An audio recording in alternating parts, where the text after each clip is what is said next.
Now, I was just always on something.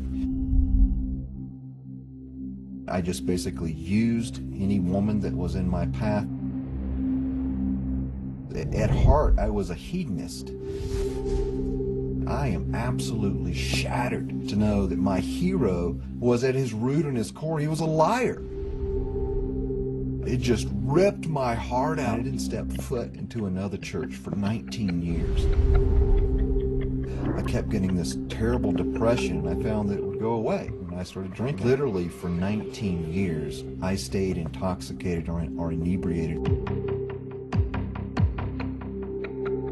I would go to bed drunk.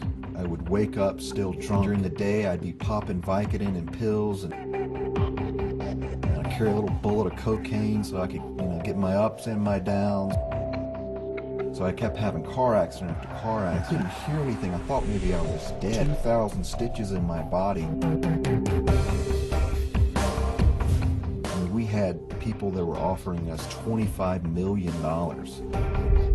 A multimillionaire was not enough. I wanted to be a billionaire. I wanted it all.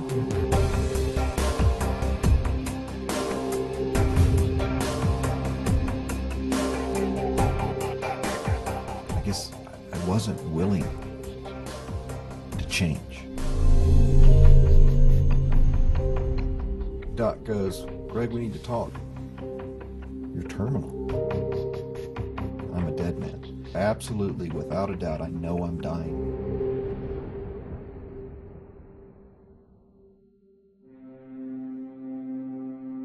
It was a typical American household. Our family went to church. We did all supposedly the right things.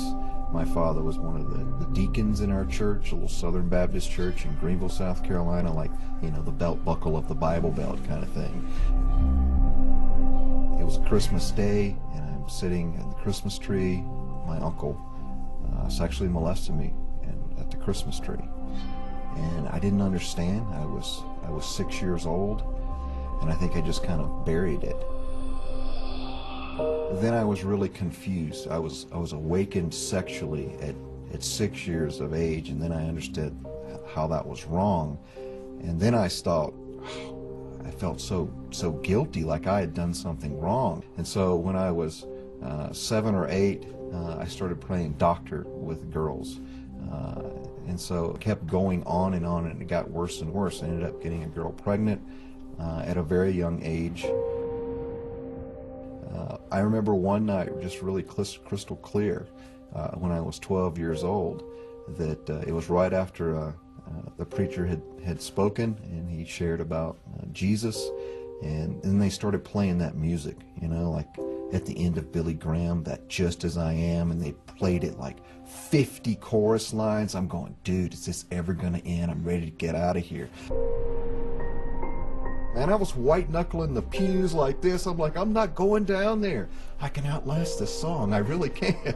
And the next thing I know, it's just like, am I really doing this? Am I really going to give my life to Jesus? And I walked down there, and my life changed from that time on. And it seemed like the stuff that happened when I was 6 just kind of disappeared. I didn't think about it anymore.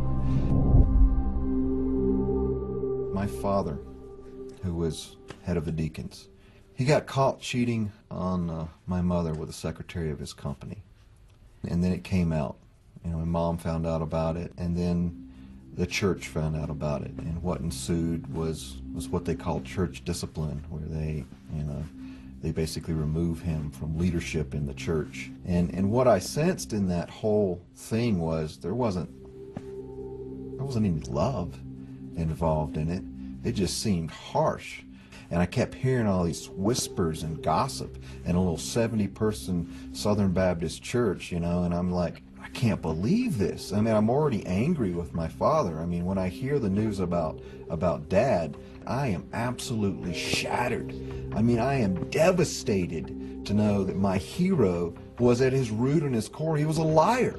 And it felt like that's exactly what all the church was, a bunch of lying hypocrites.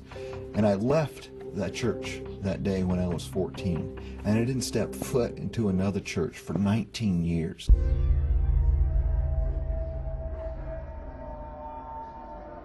I kept getting this terrible depression, and I found that it would go away when I started drinking. And I started drinking just light beer stuff, and then it started getting heavier and heavier, and then I discovered marijuana when I was 15. And then I think it just kept snowballing. I just felt like I wanted to kill myself the minute I sobered up. Literally for 19 years, I stayed intoxicated or inebriated in some way, shape, form, or fashion. And I know that sounds like there's no way somebody could stay that messed up for 19 years. I meet whole sets of new friends and make whole new sets of friends, and so they never know that I'm either drunk or I'm stoned or on some type of pill. They just think that's who Greg is. Greg is just a happy-go-lucky guy. He doesn't really care about anything. He's just going about his life, and he wants to make a bunch of money and just hang out on a beach somewhere and smoke dope and look at girls. That's who Greg is. And so I had multiple girlfriends in this period of time that I took their virginity on and on like that. I just basically used any woman that was in my path. I manipulated. I mean, 19 years was nothing but a wake. I mean, a wake. A train wreck in people's lives that I devastated. I mean, I had 13 car accidents in the period of like 5 or 6 years, and I totaled all 13 cars. I mean, 2,000 stitches in my body. I've broken like every bone in my body except my hard head, you know, and I still couldn't get it. I still couldn't learn. I just kept, you know, I'm like, dude, cool. I ended up in the hospital. Hey, look, morphine, sweet, this rocks, man. And then I get out, I get more pills, Vicodin, yeah, this is good. I got in my car and I'm doing 110 miles an hour down a road with no lights on. And for some reason I thought it would be cool to race. Yeah, I was drunk, I was on drugs and everything else. And all of a sudden it's getting ready to go around the bend, and I just keep going off straight. And then I hit tree after tree after tree, and finally I hit an oak tree. I was just messed up. I was pinned, I was bleeding all here. They actually had to push back in my intestines. I had internal bleeding. I almost died. I bruised my heart. I smashed my leg. I mean, take a look at this. This is just horrible. Look at this.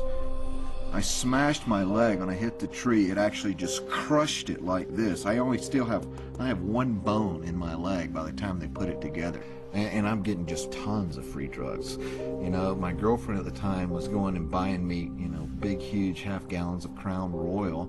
And so I'm drinking and doing drugs. And so even though the pain was bad, it wasn't like unbearable, because, you know, I was totally medicated. At that time I had an old MG that I had redone, a nice convertible, and I really dug it. I left this bar called the Wicked Witch in South Carolina. I'm like, dude, that's like suitable. Because that's what you felt like when you left that place.